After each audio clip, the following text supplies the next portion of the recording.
Bismillahirrahmanirrahim. Assalamualaikum warahmatullahi wabarakatuh. Alhamdulillahi rabbil alamin. Wassalatu wassalamu ala asrafil mursalin Sayyidina Muhammad wa ala alihi wa sahbihi ajma'in.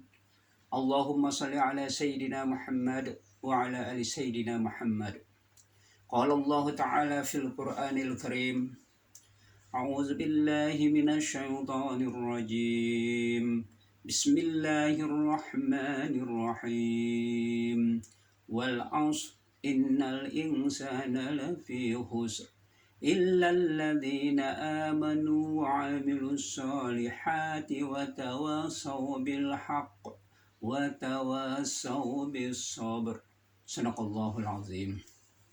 Bapak, Ibu, dan Saudara yang dirahmati oleh Allah Subhanahu wa Ta'ala.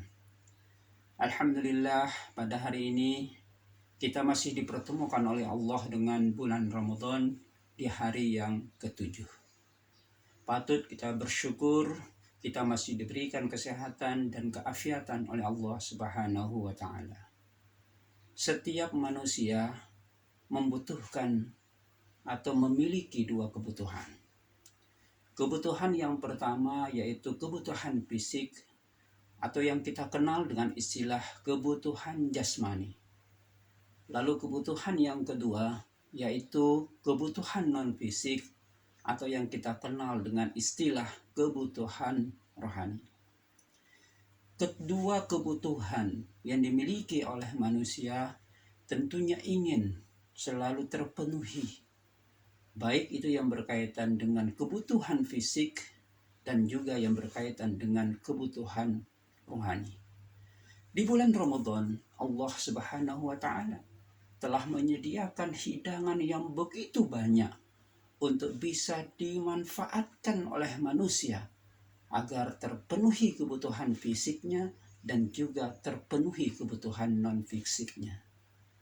Di bulan Ramadan yang berkaitan dengan sandang, misalnya makanan, minuman tersedia luar biasa banyaknya di sana sini.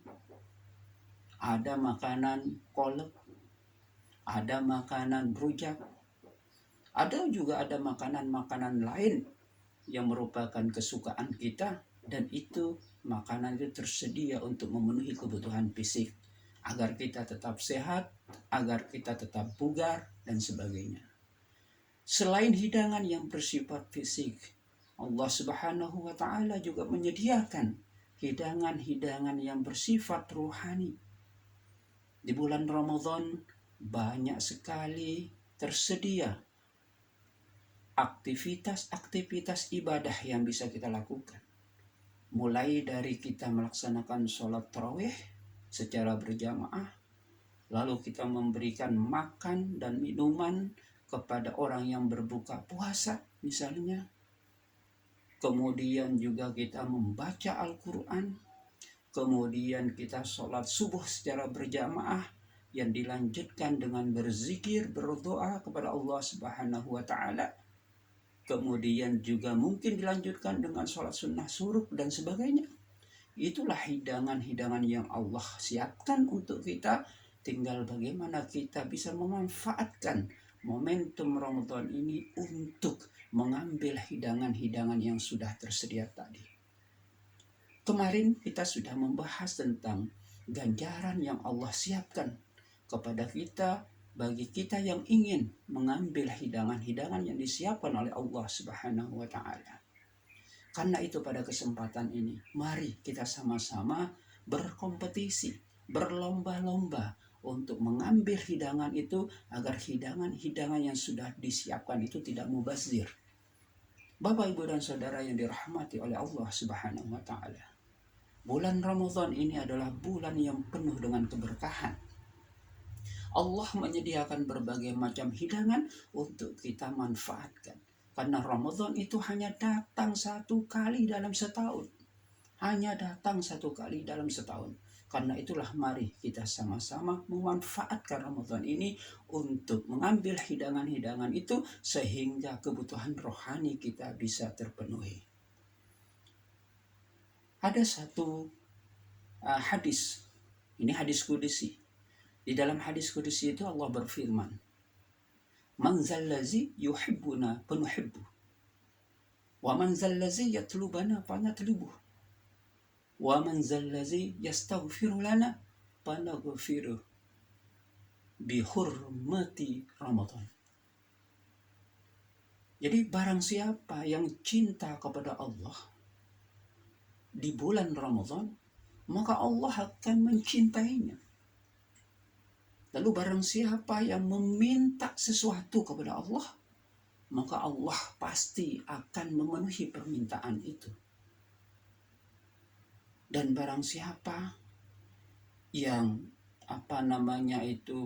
yang menginginkan yang stagfirulana, atau yang ingin bertobat, yang ingin beristighfar, meminta ampun kepada Allah, maka Allah akan mengampuninya bihurmati Ramadan, demi kehormatan bulan suci Ramadan.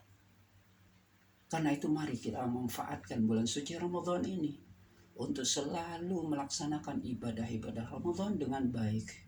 Sop-sop pada saat tarawih, jangan sampai tanggal atau menjelang masuknya 10 hari kedua itu berkurang.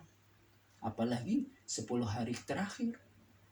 Jadi sop-sop pada saat kita sholat tarawih mestinya semakin banyak. Jangan hari pertama, hari kedua, hari ketiga saja yang banyak, hari keempat sudah mulai berkurang. Nah, ini yang mungkin perlu kita perhatikan bersama. Mari saya mengajak pribadi saya sendiri dan mengajak kita semua untuk memanfaatkan Ramadan, mengambil hidangan-hidangan yang Allah siapkan agar Allah itu ridha, agar Allah benar-benar memberikan ganjaran yang setimpal kepada kita setelah melaksanakan ibadah Ramadan sesuai dengan amanah Allah Subhanahu wa taala. Demikian yang bisa saya sampaikan. Mohon maaf bila mana ada kekhilafan. Assalamualaikum warahmatullahi wabarakatuh.